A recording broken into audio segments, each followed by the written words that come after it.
Boa noite, queridos irmãos. Vamos então dar continuidade ao nosso culto. Agora é o momento em que Deus fala conosco por meio da sua palavra. Convidá-los a abrirem a palavra de Deus no livro de Atos dos Apóstolos.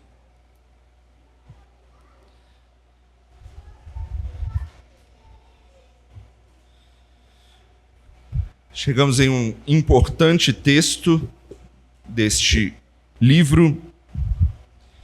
Passamos pela primeira viagem missionária do apóstolo Paulo.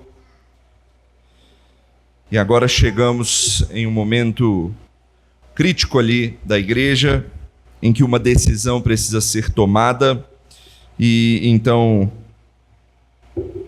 um concílio é formado para que essa decisão seja discutida, analisada, e esse então é o texto do famoso Concílio de Jerusalém. Então abra sua Bíblia, Atos 15, é um texto longo, de 1 a 35, vou preferir fazer a leitura dele todo de uma vez, mas depois eu não vou, como normalmente eu faço, eu volto nos versículos, eu vou voltar só nos versículos principais.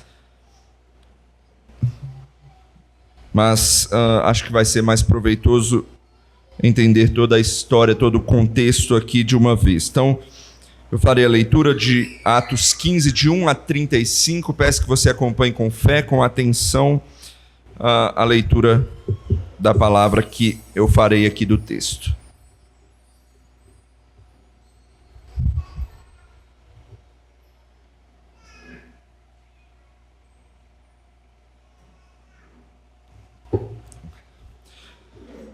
Atos 15, a partir do 1, diz assim a palavra do Santo Deus.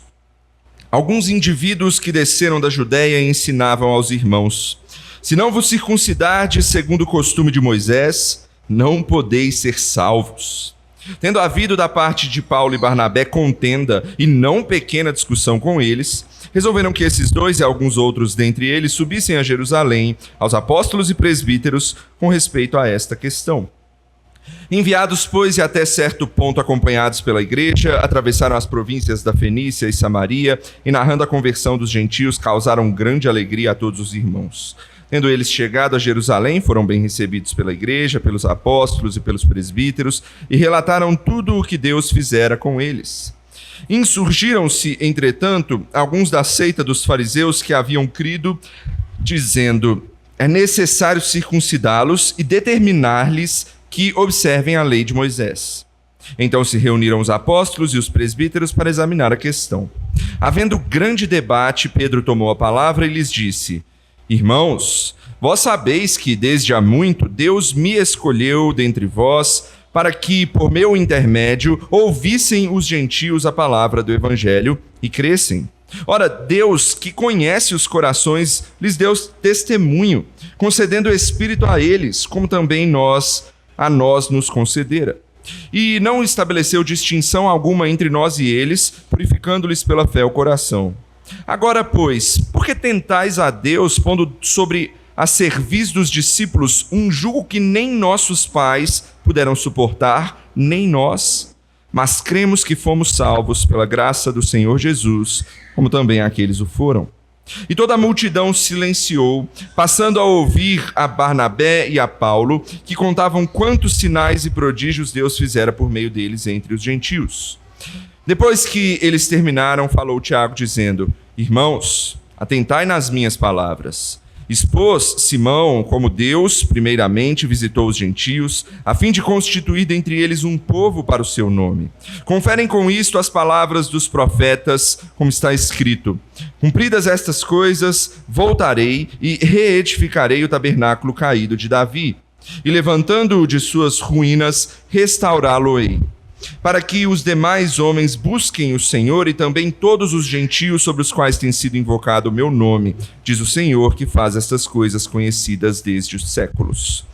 Pelo que julgo eu, não devemos perturbar aqueles que dentre os gentios se convertem a Deus, mas escrever-lhes que, Se abstenham das contaminações dos ídolos, bem como das relações sexuais ilícitas, da carne de animais sufocados e do sangue.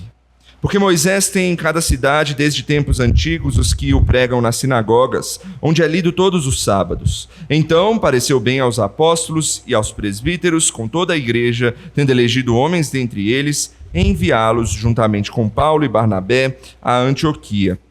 Foram Judas, chamado Barsabás, e Silas, homens notáveis entre os irmãos.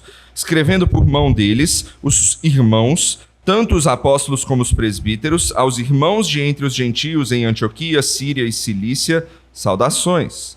Visto sabermos que alguns que saíram de entre nós, sem nenhuma autorização, vos têm perturbado com palavras, transtornando a vossa alma, pareceu-nos bem, chegados a pleno acordo, eleger alguns homens e enviá-los a vós outros com os nossos amados Barnabé e Paulo.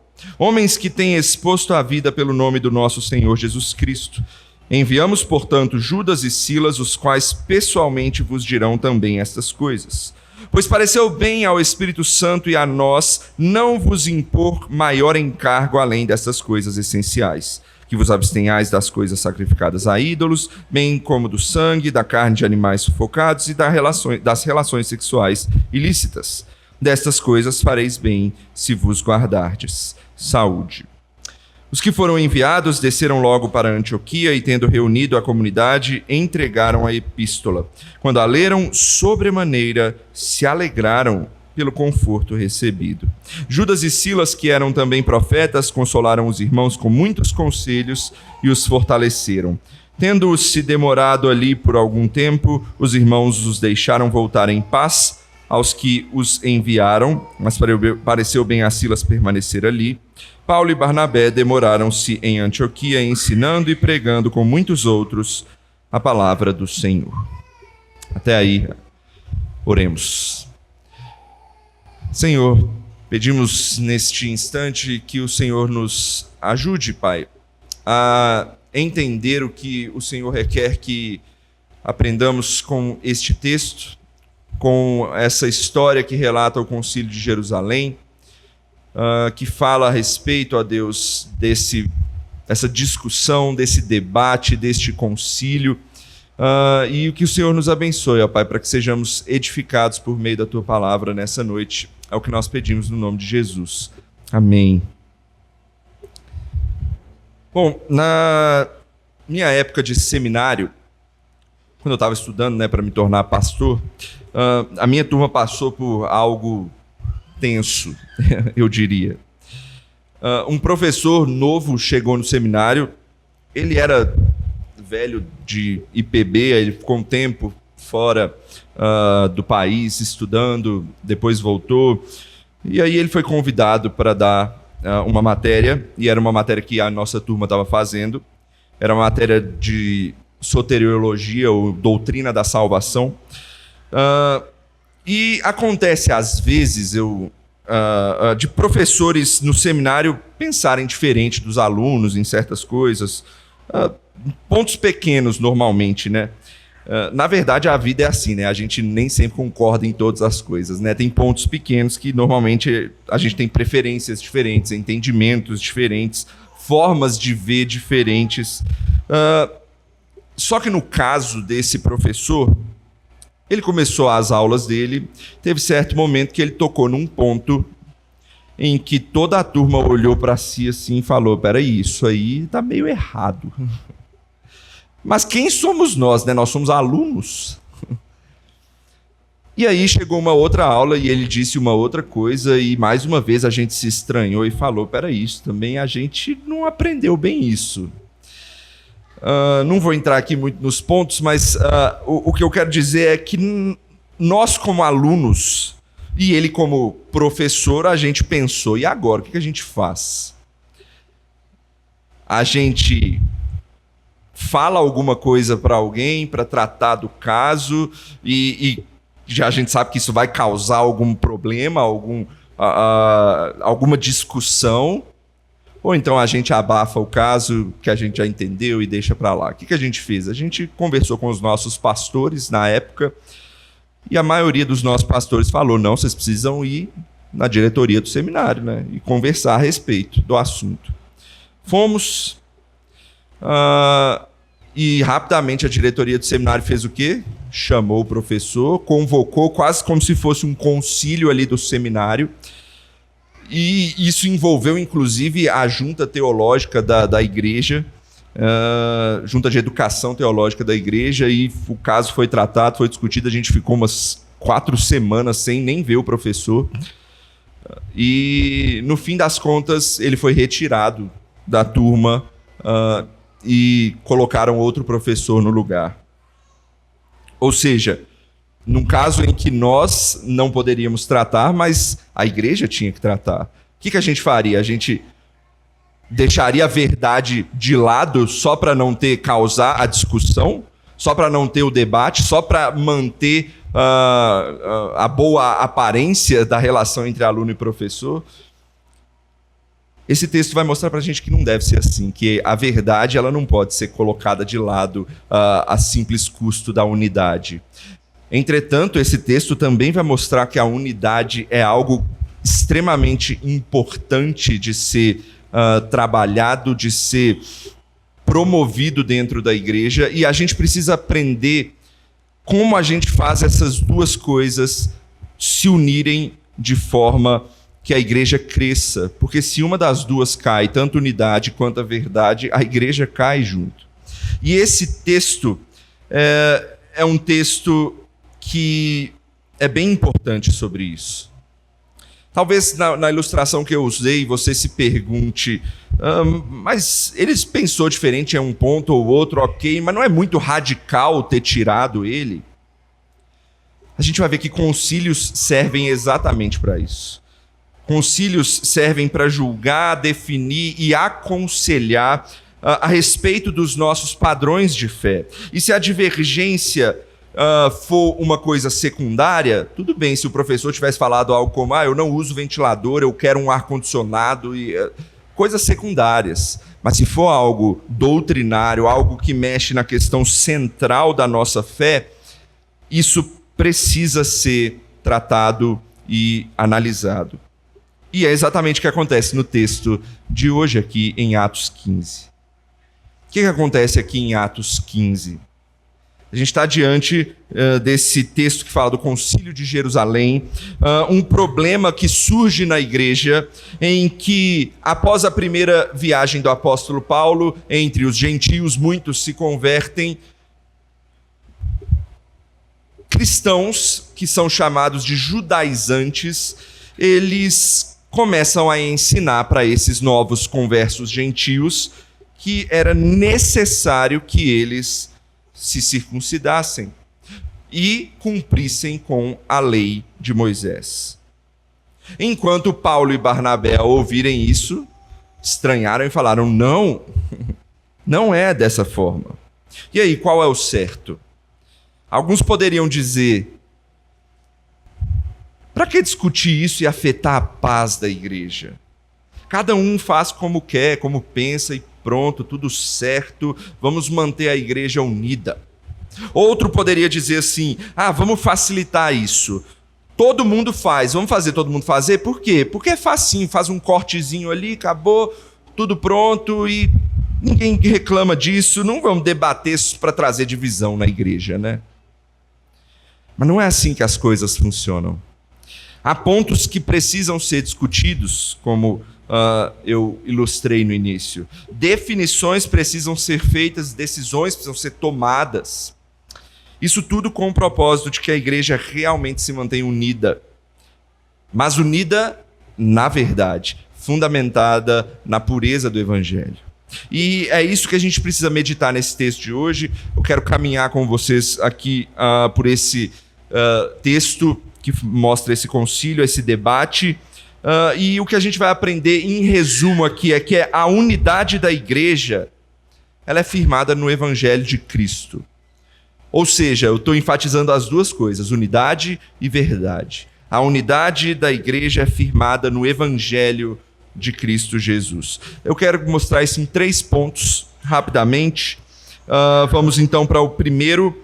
Vamos entender que controvérsia é essa, o que gerou isso e por que é importante que isso seja debatido. Então, em primeiro lugar, eu quero mostrar que a nossa unidade é firmada pela fé somente em Jesus. A nossa unidade é firmada pela fé somente em Jesus. Então, vamos contextualizar aqui onde a gente está. Paulo e Barnabé fizeram a primeira viagem missionária, converteu um monte de gentio naquelas regiões onde eles foram, e aí eles retornam para a igreja em Antioquia, relataram alegres os frutos do evangelho entre os gentios e ficaram um tempo ali com os discípulos. Entretanto, começa a se espalhar a notícia, os gentios têm suas igrejas agora nas suas regiões, as igrejas estão cada vez mais mistas entre judeus e gentios, porque primeiramente ou principalmente no início as igrejas eram primordialmente judaicas, né? De pessoas que se converteram do judaísmo, mas agora as igrejas estão cada vez mais mistas entre judeus e gentios. E isso incomodava alguns judeus. Por quê? Porque os gentios não se circuncidavam, não seguiam explicitamente a lei de Moisés. E olha o que acontece, olha o verso 1 de novo. Alguns indivíduos que desceram da Judéia ensinavam aos irmãos: se não vos circuncidardes segundo o costume de Moisés, não podeis ser salvos. Essa é a grande controvérsia do concílio. O debate gira em torno disso. Os gentios devem ou não devem passar pela circuncisão? Essa é a pergunta do concílio. Os judaizantes alegam que sim, e Paulo e Barnabé entram na discussão de forma aguda ali, argumentando veementemente que não, como você pode ver no versículo 2, né? Mas algo importante, muito importante nesse versículo 1. Você percebeu a argumentação que foi utilizada pelos judaizantes? O versículo 1 diz: se não vos circuncidardes segundo o costume de Moisés, qual é o problema? Não podeis ser salvos. Ou seja, o argumento deles é: sem circuncisão, sem salvação. O que eles estão falando é algo seríssimo aqui. Vamos entender o que é a circuncisão para o judeu. Não só o que significa, mas o que ela representa para o povo judaico. Se você se lembra, a circuncisão foi instituída lá em Abraão, lá em Gênesis. Deus utiliza esse símbolo, esse ato como um símbolo, como um sinal de que aquele que passava pela circuncisão era marcado como parte do povo de Deus. É o sacramento daquela época e hoje foi substituído, nós como presbiterianos cremos que foi substituído pelo batismo. Então, aquele que se circuncidava era marcado como parte do povo de Deus. Só que os judeus, eles não entendiam essa parte do povo como a gente entende. Porque povo é todo mundo que crê, é a igreja aqui no Novo Testamento. Só que para o judeu, povo é o quê? É ser judeu. Povo é ter o sangue, é ter que vir de Abraão. Você precisa ser marcado para ser filho de Abraão. Não é para ser simplesmente povo, filho de Deus, para ser filho de Abraão. Então, em tese, o que os judeus estão dizendo aqui, o que representa a circuncisão para eles é: para você ser salvo, você precisa se tornar judeu, e aí então você adquire então as promessas de Cristo Jesus, o Salvador. Lembrando que eles são cristãos judeus, né, essas pessoas. Inclusive no versículo 5, eles vão até além, né? Lucas diz que são crentes fariseus, e são crentes, Lucas está enfatizando que são cristãos, mais uma vez, mas eles não dizem somente que era necessário ser circuncidado, eles dizem no versículo 5 que eles também precisavam cumprir a lei de Moisés como um todo. Isso só em base ao que eu acabei de falar, né? Eles tinham que se tornar judeus, basicamente isso que eles queriam. Para você ser cristão, você precisa primeiro ser judeu. E isso traz um grande problema. Porque, para eles, então, os costumes judaicos estão em pé de igualdade com o quê? Com a fé em Cristo Jesus. Para eles, para ser salvo, não era só fé, mas era fé mais as obras da lei. E esse é o problema para Paulo. Paulo enfatiza diversas vezes nas suas cartas. Você deve lembrar, por exemplo, da famosa Efésios, né? Efésios 2:8, né? Que nós somos salvos somente pela graça, mediante a fé em Cristo Jesus. Ou seja, a obra de Cristo é suficiente para nós. É o que Paulo está dizendo, é o que Paulo está ensinando, é o que a Bíblia ensina, né? Não há necessidade de acrescentar absolutamente mais nada àquilo que Cristo fez. Na verdade, Ele é quem faz tudo por nós em nosso lugar. Você percebe aqui que não é um mero problema que pode ser simplesmente jogado para debaixo do tapete? Eles não podem esconder isso, eles não podem dizer assim, faz quem quiser a circuncisão, não precisa de entrar em debate nenhum não, cada um se vira. Ou então, vamos colocar que faz todo mundo, é tão simples, é só fazer e acabou, não precisa reclamar. Não. Há uma explicação, há uma motivação que mostra o que deve ou não ser feito. Há uma verdade por trás disso. E é por isso que Paulo, juntamente com os demais envolvidos aqui na discussão, versículo 3 nos mostra isso, 2 e 3, de que eles resolvem ir para Jerusalém para discutir a questão. E por que Jerusalém? Porque em Jerusalém é a base ainda da igreja e é onde provavelmente estão os apóstolos e os presbíteros da igreja, é a igreja mais antiga, é a igreja que pode ser chamada de centro teológico da igreja ainda. Então, eles vão a Jerusalém não somente para tirar uma dúvida, não é uma mera consulta. Eles querem ter uma posição oficial da igreja a respeito do tema. Isso é extremamente importante. E sobre isso a gente aprende algo sobre a igreja aqui. Se a gente for decidir sobre a cor das paredes, sobre os instrumentos que a gente utiliza no culto e tudo mais, a gente pode fazer uma decisão interna da nossa igreja, né? A gente aqui, como igreja, decide e tudo mais como é que vai ser. E por quê? Porque isso não afeta nenhuma outra igreja. Agora, quando o assunto envolve uma doutrina central da fé, a nossa igreja não pode tomar essa decisão internamente. Isso precisa ir além. Isso expande somente a minha igreja local. Porque se a nossa decisão for diferente das demais, o que é quebrado? A unidade da igreja. A união da igreja é quebrada. É por isso que decisões desse calibre são tomadas de forma conciliar. São convocados líderes da igreja, de igrejas de lugares diferentes, e então eles discutem o assunto e tomam uma decisão. E olha que interessante, o texto nos mostra que não eram só os apóstolos, eram os apóstolos e os presbíteros, ou seja, eram todos os líderes da igreja ali convocados para discutir e tomar essa decisão conciliar. Ao longo da história tiveram vários concílios na igreja, concílios são chamados concílios ecumênicos, né? Talvez você tenha ouvido. Boa noite, queridos irmãos. Vamos então dar continuidade ao nosso culto. Agora é o momento em que Deus fala conosco por meio da sua palavra. Convidá-los a abrirem a palavra de Deus no livro de Atos dos Apóstolos.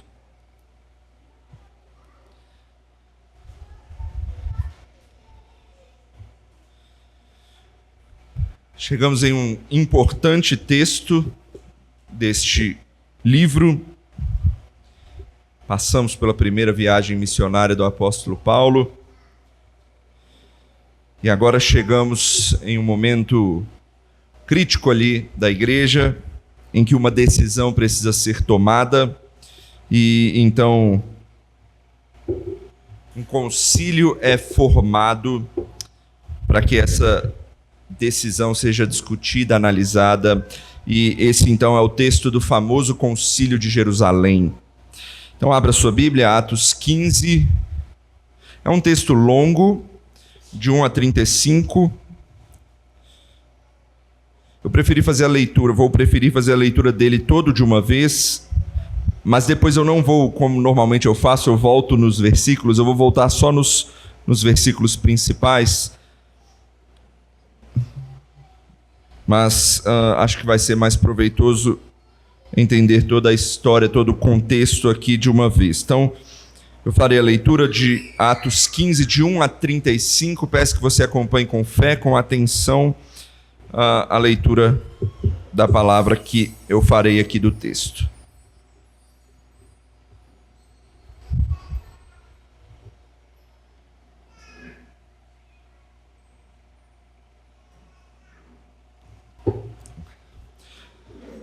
Atos 15, a partir do 1, diz assim a palavra do Santo Deus. Alguns indivíduos que desceram da Judéia ensinavam aos irmãos: se não vos circuncidardes segundo o costume de Moisés, não podeis ser salvos. Tendo havido da parte de Paulo e Barnabé contenda e não pequena discussão com eles, resolveram que esses dois e alguns outros dentre eles subissem a Jerusalém aos apóstolos e presbíteros com respeito a esta questão. Enviados, pois, e até certo ponto acompanhados pela igreja, atravessaram as províncias da Fenícia e Samaria e, narrando a conversão dos gentios, causaram grande alegria a todos os irmãos. Tendo eles chegado a Jerusalém, foram bem recebidos pela igreja, pelos apóstolos e pelos presbíteros, e relataram tudo o que Deus fizera com eles. Insurgiram-se, entretanto, alguns da seita dos fariseus que haviam crido, dizendo: é necessário circuncidá-los e determinar-lhes que observem a lei de Moisés. Então se reuniram os apóstolos e os presbíteros para examinar a questão. Havendo grande debate, Pedro tomou a palavra e lhes disse: irmãos, vós sabeis que desde há muito Deus me escolheu dentre vós para que, por meu intermédio, ouvissem os gentios a palavra do evangelho e crescem. Ora, Deus, que conhece os corações, lhes deu testemunho, concedendo o Espírito a eles, como também a nós nos concedera. E não estabeleceu distinção alguma entre nós e eles, purificando-lhes pela fé o coração. Agora, pois, por que tentais a Deus, pondo sobre a cerviz dos discípulos um jugo que nem nossos pais puderam suportar, nem nós? Mas cremos que fomos salvos pela graça do Senhor Jesus, como também aqueles o foram. E toda a multidão silenciou, passando a ouvir a Barnabé e a Paulo, que contavam quantos sinais e prodígios Deus fizera por meio deles entre os gentios. Depois que eles terminaram, falou Tiago, dizendo: irmãos, atentai nas minhas palavras. Expôs Simão como Deus, primeiramente, visitou os gentios, a fim de constituir dentre eles um povo para o seu nome.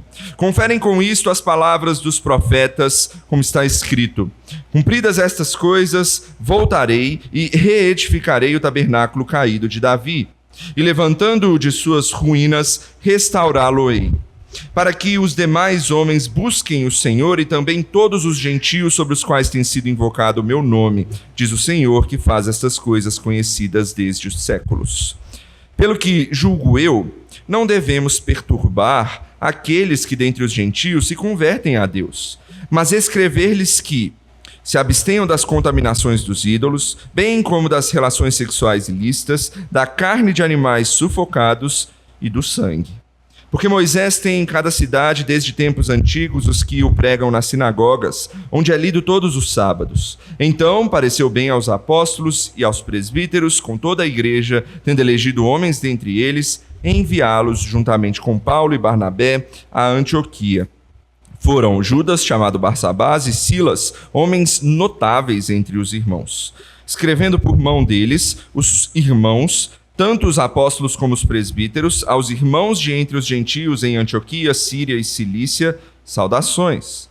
Visto sabermos que alguns que saíram de entre nós, sem nenhuma autorização, vos têm perturbado com palavras, transtornando a vossa alma, pareceu-nos bem, chegados a pleno acordo, eleger alguns homens e enviá-los a vós outros com os nossos amados Barnabé e Paulo, homens que têm exposto a vida pelo nome do nosso Senhor Jesus Cristo. Enviamos, portanto, Judas e Silas, os quais pessoalmente vos dirão também estas coisas. Pois pareceu bem ao Espírito Santo e a nós não vos impor maior encargo além destas coisas essenciais: que vos abstenhais das coisas sacrificadas a ídolos, bem como do sangue, da carne de animais sufocados e das relações sexuais ilícitas. Destas coisas fareis bem se vos guardardes. Saúde. Os que foram enviados desceram logo para Antioquia e, tendo reunido a comunidade, entregaram a epístola. Quando a leram, sobremaneira se alegraram pelo conforto recebido. Judas e Silas, que eram também profetas, consolaram os irmãos com muitos conselhos e os fortaleceram. Tendo-se demorado ali por algum tempo, os irmãos os deixaram voltar em paz aos que os enviaram, mas pareceu bem a Silas permanecer ali. Paulo e Barnabé demoraram-se em Antioquia, ensinando e pregando com muitos outros a palavra do Senhor. Até aí, oremos. Senhor, pedimos neste instante que o Senhor nos ajude, Pai, a entender o que o Senhor requer que aprendamos com este texto, com essa história que relata o Concílio de Jerusalém, que fala a respeito, ó Deus, dessa discussão, desse debate, deste concílio, e que o Senhor nos abençoe, ó Pai, para que sejamos edificados por meio da Tua palavra nessa noite. É o que nós pedimos no nome de Jesus. Amém. Bom, na minha época de seminário, quando eu estava estudando, para me tornar pastor, a minha turma passou por algo tenso, eu diria. Um professor novo chegou no seminário, ele era velho de IPB, ele ficou um tempo fora do país estudando, depois voltou, e aí ele foi convidado para dar uma matéria, e era uma matéria que a nossa turma estava fazendo, era uma matéria de soteriologia, ou doutrina da salvação. E acontece às vezes de professores no seminário pensarem diferente dos alunos em certas coisas, pontos pequenos normalmente, né? Na verdade, a vida é assim, né? A gente nem sempre concorda em todas as coisas, né? Tem pontos pequenos que normalmente a gente tem preferências diferentes, entendimentos diferentes, formas de ver diferentes. Só que no caso desse professor, ele começou as aulas dele, teve certo momento que ele tocou num ponto em que toda a turma olhou para si assim e falou: peraí, isso aí tá meio errado. Mas quem somos nós, né? Nós somos alunos. E aí chegou uma outra aula e ele disse uma outra coisa e mais uma vez a gente se estranhou e falou: peraí, isso também a gente não aprendeu bem isso. Não vou entrar aqui muito nos pontos, mas o que eu quero dizer é que nós como alunos e ele como professor, a gente pensou: e agora, o que a gente faz? A gente fala alguma coisa para alguém para tratar do caso e já a gente sabe que isso vai causar algum problema, alguma discussão, ou então a gente abafa o caso que a gente já entendeu e deixa para lá. O que a gente fez? A gente conversou com os nossos pastores na época e a maioria dos nossos pastores falou: não, vocês precisam ir na diretoria do seminário, né, e conversar a respeito do assunto. Fomos... e rapidamente a diretoria do seminário fez o quê? Chamou o professor, convocou quase como se fosse um concílio ali do seminário, e isso envolveu inclusive a junta teológica da igreja, junta de educação teológica da igreja, e o caso foi tratado, foi discutido. A gente ficou umas 4 semanas sem nem ver o professor, e no fim das contas ele foi retirado da turma, e colocaram outro professor no lugar.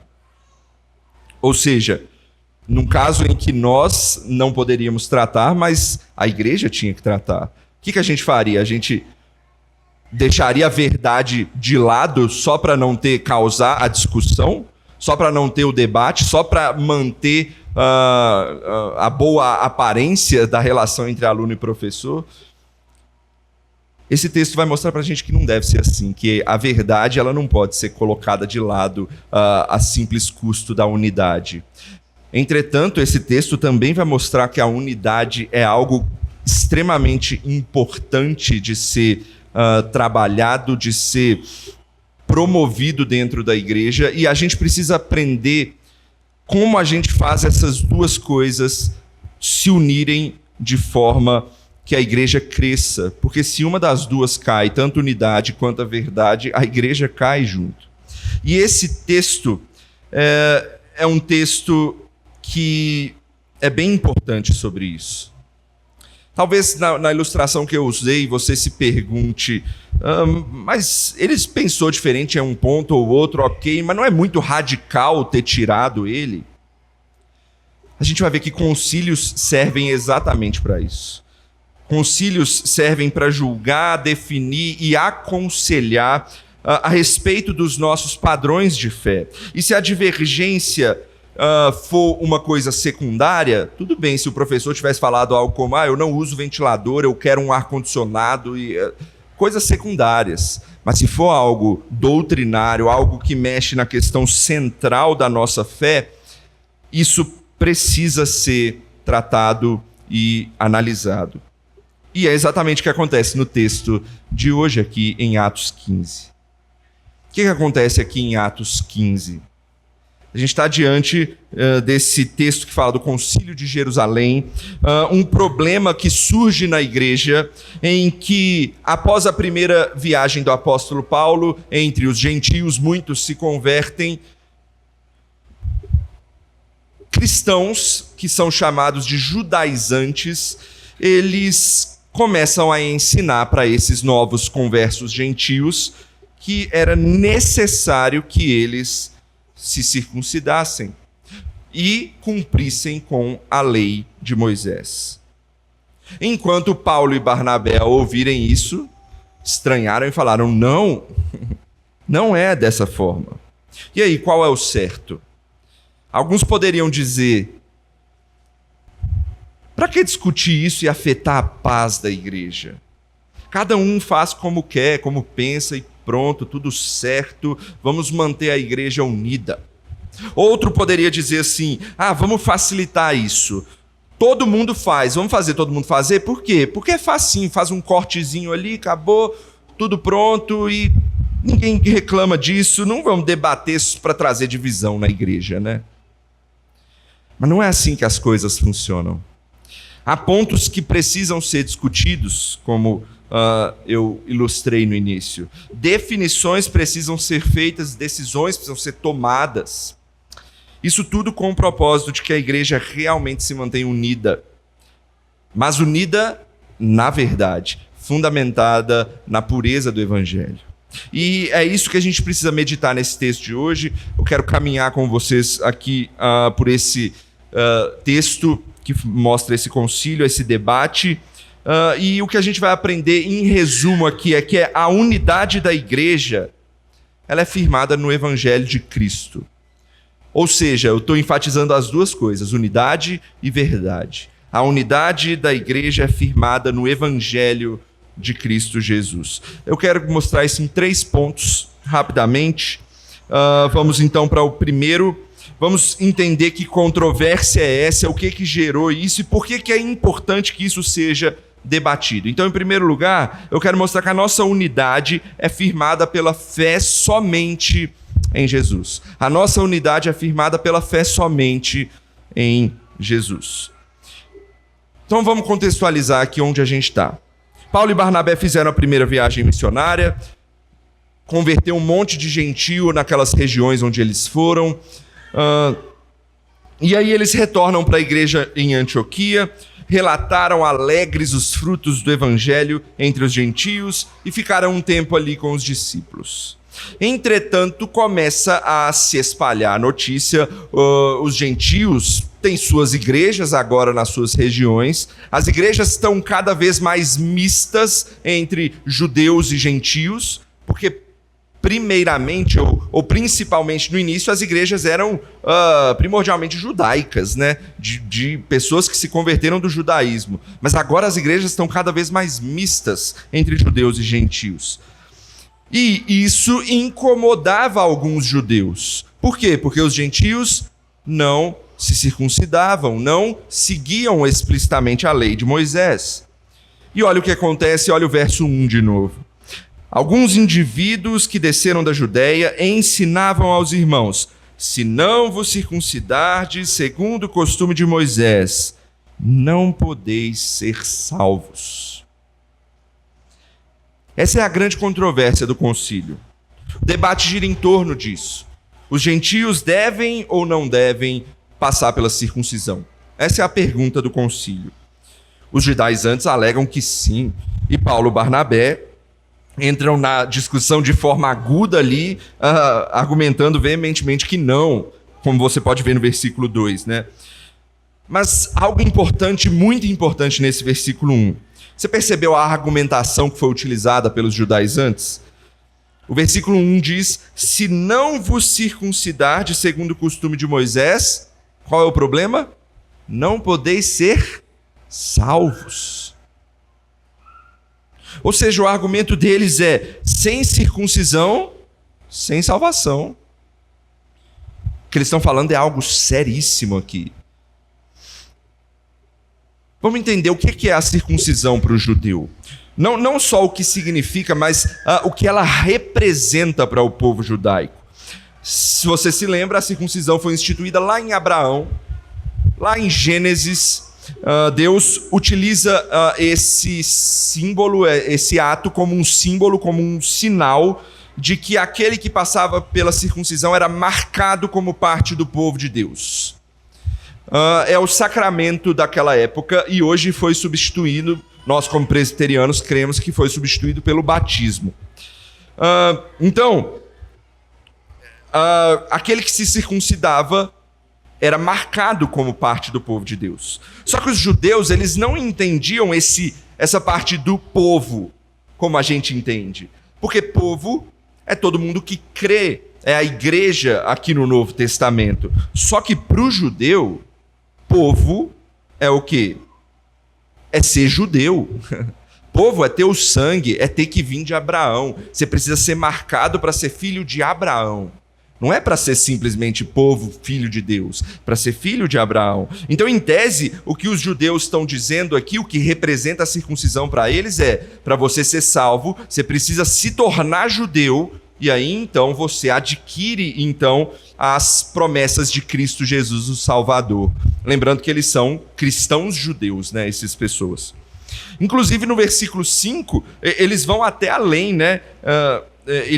Lucas diz que são crentes fariseus, e são crentes, Lucas está enfatizando que são cristãos, mais uma vez, mas eles não dizem somente que era necessário ser circuncidado, eles dizem no versículo 5 que eles também precisavam cumprir a lei de Moisés como um todo. Isso só em base ao que eu acabei de falar, né? Eles tinham que se tornar judeus, basicamente isso que eles queriam. Para você ser cristão, você precisa primeiro ser judeu. E isso traz um grande problema.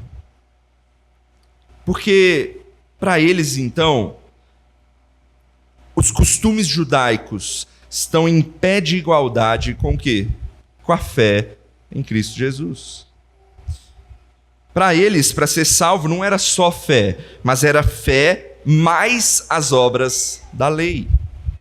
E esse é o problema para Paulo. Paulo enfatiza diversas vezes nas suas cartas. Você deve lembrar, por exemplo, da famosa Efésios, né? Efésios 2:8, né? Que nós somos salvos somente pela graça, mediante a fé em Cristo Jesus. Ou seja, a obra de Cristo é suficiente para nós. É o que Paulo está dizendo, é o que Paulo está ensinando, é o que a Bíblia ensina, né? Não há necessidade de acrescentar absolutamente mais nada àquilo que Cristo fez. Na verdade, Ele é quem faz tudo por nós em nosso lugar. Você percebe aqui que não é um mero problema que pode ser simplesmente jogado para debaixo do tapete? Eles não podem esconder isso, eles não podem dizer assim: faz quem quiser a circuncisão, não precisa de entrar em debate nenhum não, cada um se vira. Ou então, vamos colocar que faz todo mundo, é tão simples, é só fazer e acabou, não precisa reclamar. Não. Há uma explicação, há uma motivação que mostra o que deve ou não ser feito. Há uma verdade por trás disso. E é por isso que Paulo, juntamente com os demais envolvidos aqui na discussão, versículo 3 nos mostra isso, 2 e 3, de que eles resolvem ir para Jerusalém para discutir a questão. E por que Jerusalém? Porque em Jerusalém é a base ainda da igreja e é onde provavelmente estão os apóstolos e os presbíteros da igreja. É a igreja mais antiga, é a igreja que pode ser chamada de centro teológico da igreja ainda. Então eles vão a Jerusalém não somente para tirar uma dúvida, não é uma mera consulta. Eles querem ter uma posição oficial da igreja a respeito do tema. Isso é extremamente importante. E sobre isso a gente aprende algo sobre a igreja aqui. Se a gente for decidir sobre a cor das paredes, sobre os instrumentos que a gente utiliza no culto e tudo mais, a gente pode fazer uma decisão interna da nossa igreja, né? A gente aqui, como igreja, decide e tudo mais como é que vai ser. Por quê? Porque isso não afeta nenhuma outra igreja. Agora, quando o assunto envolve uma doutrina central da fé, a nossa igreja não pode tomar essa decisão internamente. Isso precisa ir além. Isso expande somente a minha igreja local. Porque se a nossa decisão for diferente das demais, o que é quebrado? A unidade da igreja. A união da igreja é quebrada. É por isso que decisões desse calibre são tomadas de forma conciliar. São convocados líderes da igreja, de igrejas de lugares diferentes, e então eles discutem o assunto e tomam uma decisão. E olha que interessante, o texto nos mostra que não eram só os apóstolos, eram os apóstolos e os presbíteros, ou seja, eram todos os líderes da igreja ali convocados para discutir e tomar essa decisão conciliar. Ao longo da história tiveram vários concílios na igreja. Concílios são chamados concílios ecumênicos, né? Talvez você tenha ouvido falar do concílio de Niceia, do concílio de Constantinopla, que trataram de assuntos especialmente relacionados à doutrina da Trindade, especialmente relacionados à doutrina de Cristo Jesus como Deus. Isso foi muito questionado naqueles primeiros séculos. E esses concílios se reuniram para analisar e tomar essas decisões. Por quê? Porque não é uma coisa pequena, é uma coisa que afeta a igreja, que afeta o entendimento teológico da igreja. Na Igreja Presbiteriana do Brasil, a gente continua com isso, né? Os concílios também são assim, eles são formados por pastores e por presbíteros também. No presbitério, por exemplo, todos os pastores devem comparecer como membros do presbitério e toda a igreja é representada por um presbítero da igreja. Ou seja, se no presbitério tem 5 igrejas, vão ser 5 presbíteros e os demais pastores que atuam nessas igrejas. Então, esse é o concílio ali tomado. Entretanto, na Igreja Presbiteriana do Brasil tem várias instâncias, né? Tem a igreja local, o presbitério, o sínodo, e a gente fala que é o Supremo Concílio, né? Decisões que envolvem questões de cunho doutrinário, elas só são discutidas e tomadas no Supremo Concílio. Na Igreja Presbiteriana do Brasil é assim. Por quê? Porque é o concílio que envolve a Igreja Presbiteriana por completo, né? Eu não posso tomar uma decisão no meu presbitério, no meu sínodo, sem que os demais discutam isso. Então, a Igreja Presbiteriana segue esse padrão aqui envolvido em Atos 15. É o caso aqui, então, do nosso texto. A discussão é, então, mais do que a pergunta pode ou não circuncidar, deve ou não circuncidar. A pergunta é, como é que se dá a salvação? Veja que é uma questão doutrinária muito maior do que simplesmente se deve ou não circuncidar.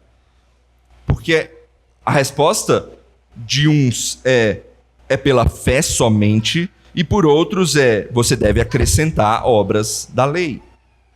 Não dá para deixar uma questão dessa em aberto, porque isso muda o entendimento teológico da igreja a respeito da suficiência da obra de Cristo. E assim eu quero levar a gente a olhar um segundo ponto aqui hoje nesse texto. A gente acabou de ver, então, nesse primeiro ponto, que a nossa unidade da igreja, ela é baseada na verdade aqui estabelecida pelos apóstolos, pela palavra de Deus aqui. Entretanto, Em segundo lugar, a nossa unidade não é a qualquer custo, mas ela é fundamentada nessa verdade. Isso é extremamente importante. A nossa unidade não é a qualquer custo, mas ela é fundamentada na verdade. Há um padrão a se seguir. E é esse padrão que determina aquilo que a gente deve ou não crer. Isso vai ser mostrado agora pelas argumentações desse debate. Vão ser 3 argumentações que Lucas vai mostrar. Certamente tiveram inúmeras argumentações, porque o texto diz que envolveu grande debate, né? Só que Lucas não tinha tempo nem material aqui, talvez, para escrever todas as argumentações. Então ele escolhe as principais. Ele escolhe a argumentação de Pedro, ele escolhe falar brevemente de Paulo e Barnabé, os envolvidos principais, e por fim ele escolhe a decisão final que Tiago traz. Então vamos olhar essas argumentações, esses discursos. Primeiro é o de Pedro, que é o argumento principal a respeito da inclusão dos gentios no povo de Deus. Olha aí o versículo 7. Havendo grande debate, Pedro tomou a palavra e lhes disse: Irmãos, vós sabeis que desde há muito Deus me escolheu dentre vós para que por meu intermédio ouvissem os gentios a palavra do evangelho e crescem. O que Pedro está argumentando aqui? O que ele está lembrando aqui? Se você tem um conhecimento do livro de Atos, se você acompanhou a série de mensagens até aqui, você lembra do que aconteceu com Pedro lá em Atos capítulo 10. Pedro foi levado por Deus, por uma visão, até um gentio chamado Cornélio, até a casa dele ali. E o que acontece ali? Pedro prega o evangelho àquele homem e o Espírito Santo desce, é derramado sobre a vida daqueles gentios, de Cornélio e sua casa, tal como aconteceu com os judeus no Pentecostes. É isso que Pedro está lembrando aqui. E a partir disso, Pedro, nos próximos versículos desse discurso que ele faz aqui, ele mostra que a inclusão dos gentios no povo de Deus mostra a igualdade deles com o povo de Deus, com os judeus, na verdade.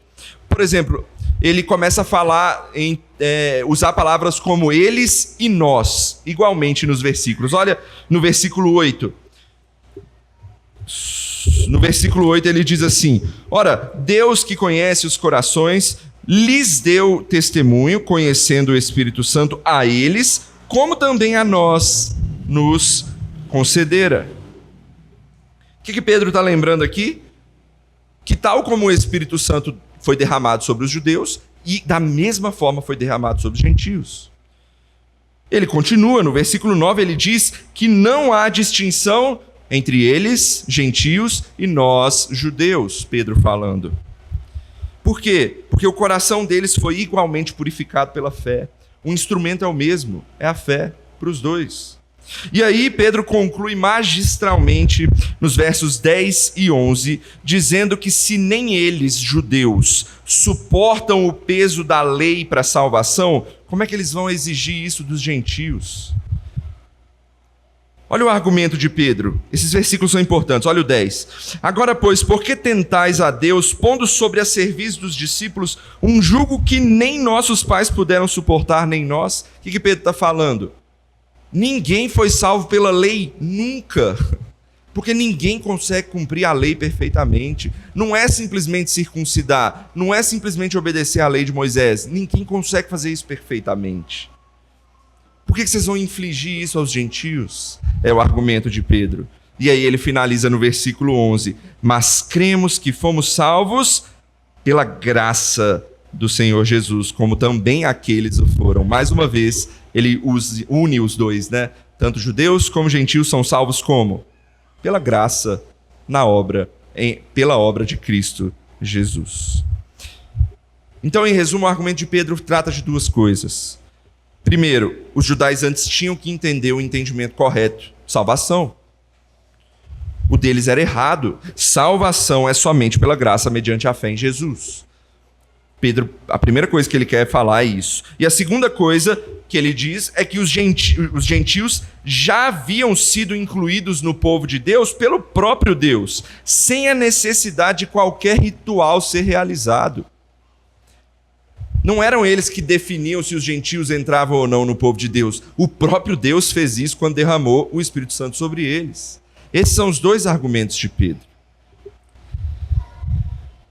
Só que tem um texto interessante que mostra que Pedro, ele devia saber bem disso aqui, porque há pouco tempo ele havia levado uma dura de Paulo sobre isso. Vocês lembram? A gente leu durante o culto um texto lá em Gálatas. Abre sua Bíblia lá em Gálatas. Gálatas 2. Gálatas 2.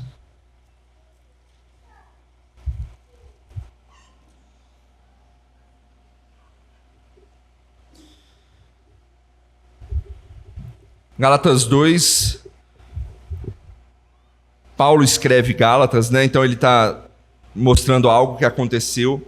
Tem uma discussão sobre se Gálatas 2 fala dessa época do Concílio de Jerusalém ou antes. Provavelmente é antes, tá? Então eu sigo essa linha. Então Paulo está relatando algo que aconteceu pré-Concílio de Jerusalém, mas que influenciou o Concílio de Jerusalém. Olha o que ele fala a partir do versículo 11. Quando, porém, Cefas é Pedro, né?